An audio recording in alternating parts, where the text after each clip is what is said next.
Мы с вами в Горной Ингушетии, центре храмовой культуры Кавказа. Здесь наибольшее количество древних домусульманских храмов и святилищ. Высоко в горах Ингушетии, там, где облака цепляются за острые вершины, а время течет иначе, стоят они, древние храмы и святилища. Каменные стражи, видевшие то, что нам уже не увидеть. 1000, а может и больше лет назад здесь кипела жизнь. Предки ингушей, известные как искусные строители башен, возводили религиозные сооружения не для красы и не для защиты. Они строили их для чего-то высшего. Народ, то есть ингуши-алгай, обитавшие всю жизнь на этих исконных своих землях, они были и духовственно, нравственно богатым обществом, который умел созидать и созерцать свое существование на этих просторах и придать значение духовности, относя это периодом разных верований. Такое тоже было в нашем обществе. Но, тем не менее, главный плюс нашего общества в том, что они бережно относились ко всем предыдущим верованиям своих предков, ко всем архитектурным построениям своих предков. В те далекие времена весь мир вокруг был живым. Боги спускались на вершины, на священную столовую гору, которую ингуши называют горой Родины. Там, на высоте более 2500 метров, обращались к Богу, просили дождя и урожая. В священных рощах запрещалось рубить деревья и охотиться, под страхом болезней и несчастий. Если говорить о Терско-Аргунском междуречии, то есть именно в этой горной зоне, то количество храмов в этой зоне превышает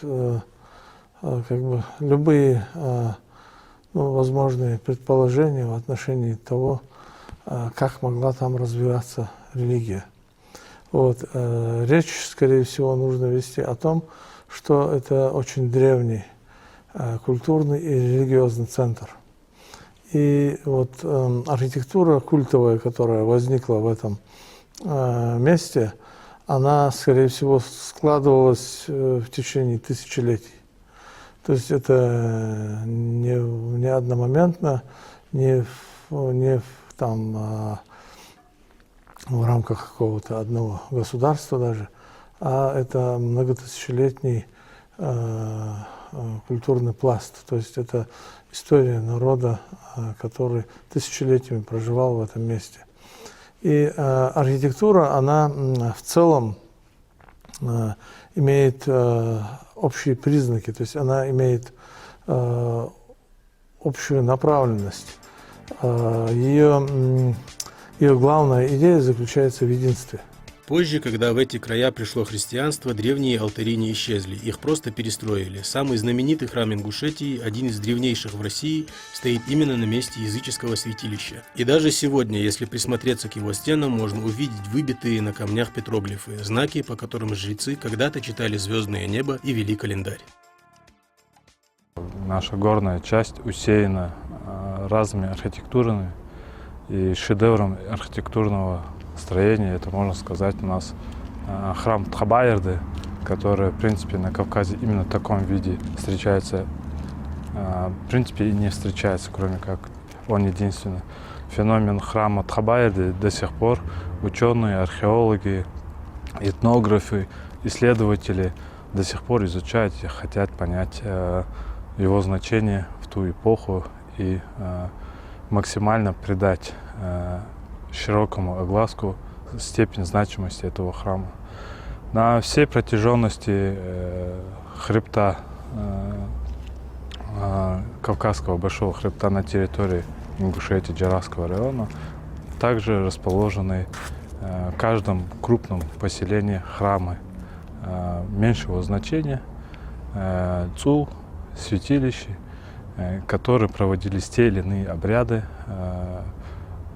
значимые обряды времени, то есть некоторые храмы проводились обряды, чтобы понять, какой период времени ждет в будущем, то есть какое у них будет лето, весна, урожайность.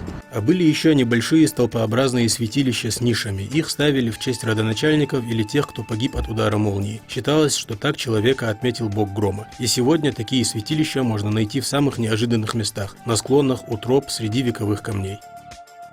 Мы понимаем, что на сегодняшний день 90% всех храмов, которые известны были, у нас учтены заповедником. Но, тем не менее, нас интересует еще на данный момент один храм, которого мы хотели бы найти. В описаниях 1922 года он упомянут. Он находится на Большой Кавказской хребте, это граница между Ингушетией и Грузией. Расположен был храм к юго-востоку от башенного комплекса Цоли. Для ингушского народа эти храмы и святилища никогда не были просто древностями. Они – каменная летопись рода. Здесь собирались старейшины, здесь вершился суд, решавший судьбы целых обществ. Здесь, в тени этих стен, рождалась история. Мы над этим работаем уже давно, более 20 лет.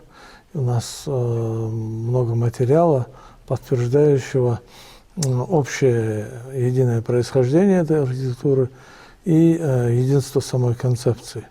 То есть все, по крайней мере, наиболее известные храмы в этой части Кавказа, они принадлежат к одному архитектурному проекту. Вот. Он, конечно, разновременной, но исполнялся он в рамках одного большого проекта. Проект этот был изначально религиозный, но социальная составляющая в нем тоже имела большое значение. Но все древние общества были религиозны, поэтому понятно, почему вся социальная жизнь строилась вокруг храмов. Сегодня эти камни молчат, но молчание их особенное. Оно хранит память о том, во что верили, на что надеялись и перед чем преклонялись люди, жившие здесь задолго до нас. И, может быть, если прислушаться, в шуме ветра, гуляющего по горным ущельям, можно услышать их отголоски.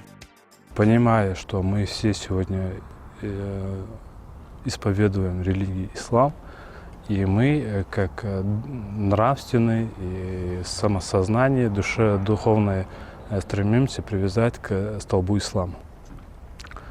То время, когда общество было другого верования, они также свою общину привязывали к каким-то своим верованиям, убеждениям и мировоззрениям.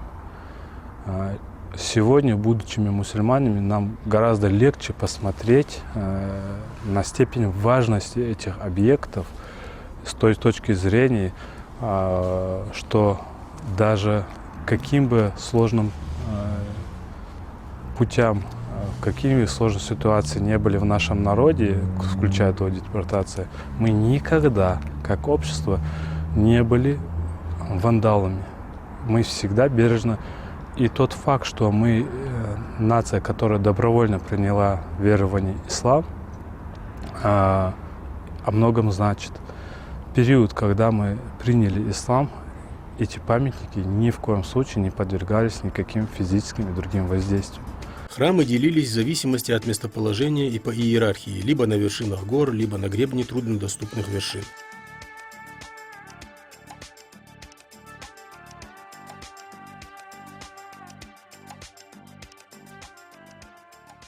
Иерархия храмовая существовала, она известна и, например, для христианской архитектуры, допустим, западноевропейской. И известна иерархия и даже для так называемых языческих храмов античного времени в Европе, в Средиземноморье. Такого рода иерархия была и здесь. Но вот эта храмовая иерархия, она связана прежде всего именно с расселением ингушских племен, ингушских родов. То есть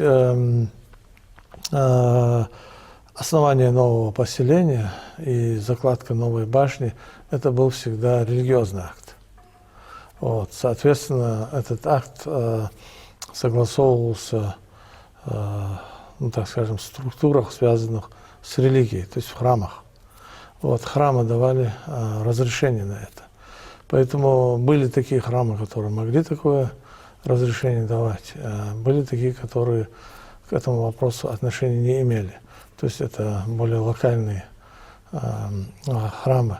То есть это храмы, которые обслуживают конкретное селение. Многие древние храмы и святилища Ингушетии, разбросанные по труднодоступным ущельям, сегодня оказались на грани исчезновения. Десятилетия забвения, суровый высокогорный климат, ветра и осадки сделали свое дело. Уникальные каменные постройки, пережившие века, разрушаются прямо на глазах. Всего на территории республики насчитываются тысячи объектов культурного наследия. Это башенные комплексы, древние храмы, святилища. Но многие из них десятилетиями стояли без присмотра. Стены осыпались, уникальная кладка разрушалась, древние петроглифы, знаки и символы, выбитые на камнях предками, постепенно стирались с лица земли. Если говорить о начале исследований с конца XVIII века, и российский период, то культовая архитектура ингушей именно недостаточно была изучена и исследована. По крайней мере, в XIX-XX веках изучение этих памятников было скорее поверхностным. Вопросы теории архитектуры, вопросы, собственно, самой архитектуры практически в исследовательских работах не рассматривались. Это касается как местных историков, так и историков, которые приезжали из Москвы, Ленинграда, из других больших центров. Можно сказать, что архитектура эта в основном была только описана. Таких глубоких исследований по нашим храмам практически нет. Особую тревогу вызывает состояние культовых сооружений. Святилища, построенные задолго до появления здесь какой-либо государственности, оказались беззащитны не только перед временем и стихией, но и перед человеком. Так называемые черные копатели под покровом ночи растаскивали то, что создавалось веками, нанося непоправимый урон еще не изученным культурным слоям. Колоссальный ущерб получили, когда была депортация нашего народа. Памятники подвергались жестокому, в первую очередь, разграблению, в вторую очередь, разрушению, и, соответственно, время свое сделало. Ситуация настолько критическая, что даже те объекты, которые уже попали в поле зрения реставраторов, требуют экстренных мер. Многие башни и святилища находятся в аварийном состоянии, их кладка частично обрушилась, и с каждым годом восстановить их становится все сложнее. В зоне риска практически все древние святилища Горной Ингушетии. Те самые места, где веками молились предки ингушей, сегодня сами нуждаются в защите. И речь идет не просто о стенах. Здесь речь о спасении каменной летописи целого народа.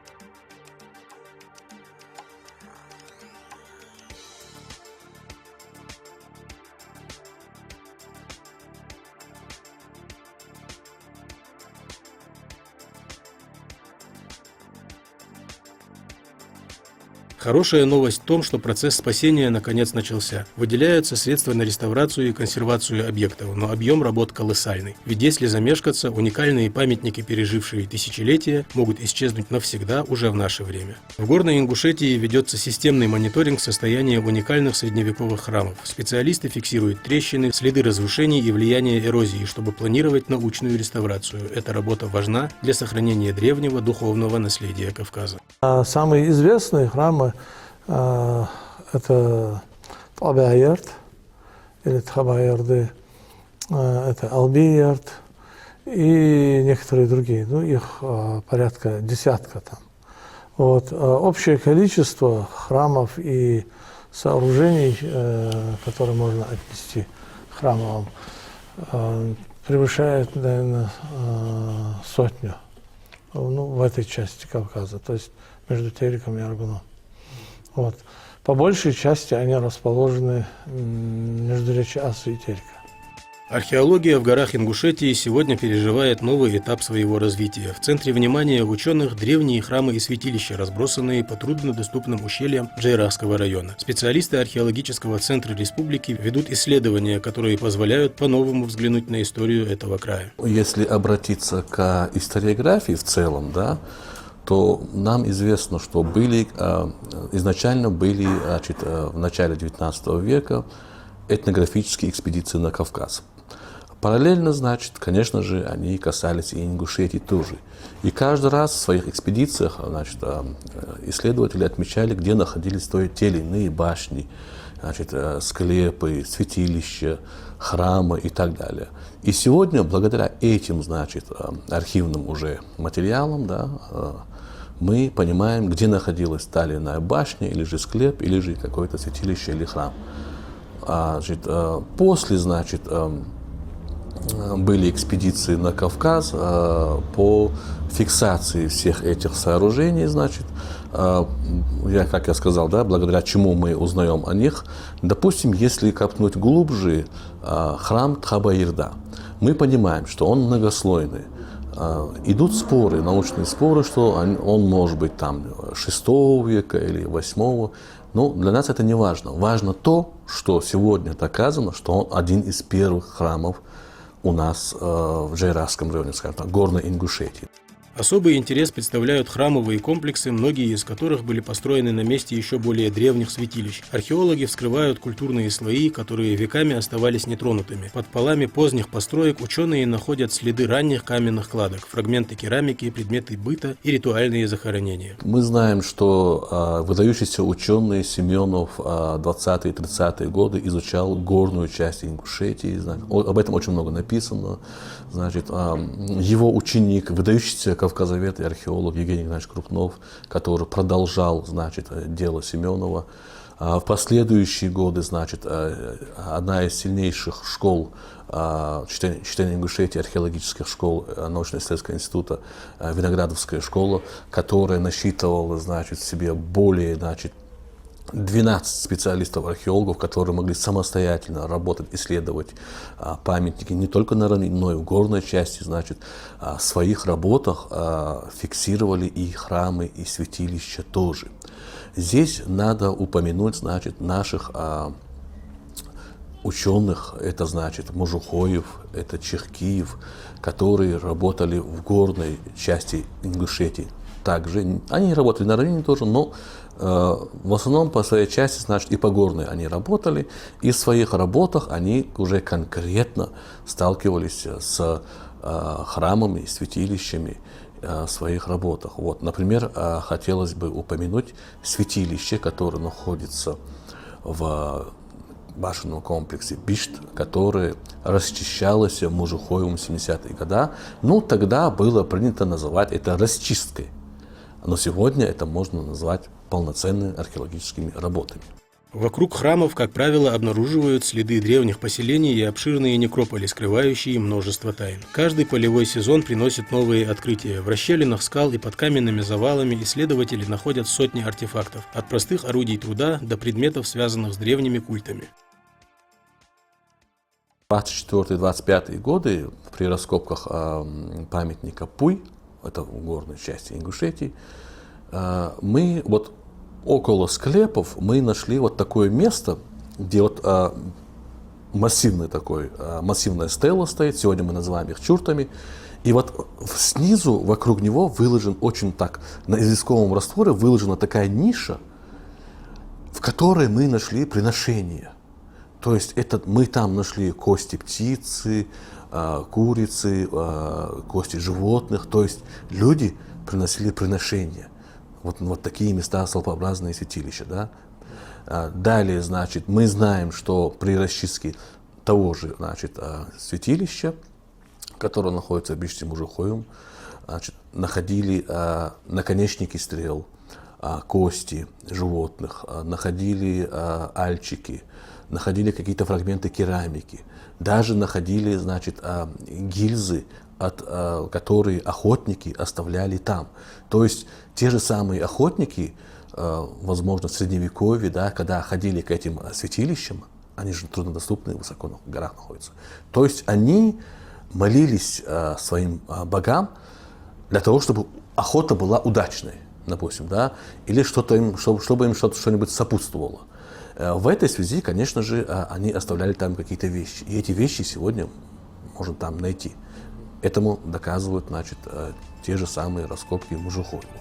Уникальность текущего момента в том, что впервые за долгие годы ведется системное изучение огромного пласта культурного наследия. Сотни древних объектов обследуются экспедициями, в составе которых работают археологи, историки и этнографы. Проводятся детальные обмеры, фиксируется состояние каждого памятника. Эта кропотливая работа создает основу для будущей реставрации, но главное, помогает восстановить подлинную картину прошлого. Если обратиться к отдельным памятникам, да, которые стоят высоко в горах, которые очень труднодоступны. К примеру, я могу привести храмы, которые находятся высоко, в которых полно костей, полно животных костей, какие-то предметы быта.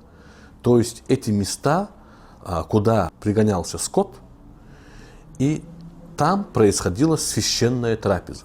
То есть обязательно на территории этого храма производится священная, трапеза, и кости этого животного не выбрасываются. Они все сосредотачиваются в этом храме. Даже при исследовании хорошо известных башенных комплексов археологов ждут сюрпризы. Идеально сохранившиеся склепы и захоронения, скрытые от глаз на протяжении столетий, ставят перед наукой новые вопросы и требуют бережного подхода к сохранению найденного. Так, шаг за шагом археологический центр Ингушетии возвращает из небытия материальную историю края, ту, что написано камнем, глиной и костью. Если обратиться к количеству этих объектов, да, сегодня мы останавливаемся на отметке 60-70. Мы планируем эту цифру довести до 70. Мы планируем проводить на них работы. Я надеюсь, что у нас все получится. Высоко в горах Ингушетии, там, где седые вершины уходят в облака, время течет иначе. Здесь, среди суровых скал Джейрасского ущелья, сосредоточены древние святилища и храмы, молчаливые свидетели истории, насчитывающие не одно тысячелетие. Но сегодня их вековое молчание нарушено. В Ингушетии идет масштабная работа по возрождению этих памятников. Реставраторы возвращают к жизни не просто каменные стены, они возвращают память. Многие из этих объектов, такие как святилище Тушоли или Тумхо-Ирды, стояли в руинах десятилетиями. Утрата была невосполнима, пока за дело не взялись мастера, для которых каждый камень как буква в древней книге народа. Каждый храм, он по-своему предназначался для проведения, как мы ранее выразились какому-то культовому обряду. Были святилища Ицу, которые в большей части находятся прямо в черте поселения. Такие мы можем наблюдать в Хамхи, Гикале, Ни, кстати, который мы идентифицировали недавно, в прошлом году тоже. Исходя у святилищ такого типа есть свои особенности. Большинство таких святилищ находятся календари солнечные. То есть это камень, который имеет высеченные черточки в виде квадрата, но в ряде с трехсторонних по 6 черточки, с одной стороны получается 4 черточки. И они еще имели такое предназначение, что у них еще была поминальная камера в нижнем ярусе. Сегодня реставрация святилищ в горах Ингушетии – это не просто восстановление архитектуры, это акт глубокого уважения к своим корням и к своей истории. Никакого религиозного подтекста на сегодняшний день эти объекты не несут для нашего поколения. Но тезис «пока жива материальная культура народа, живет и сам народ» в данном случае применим ко всем памятникам уникального наследия наших предков.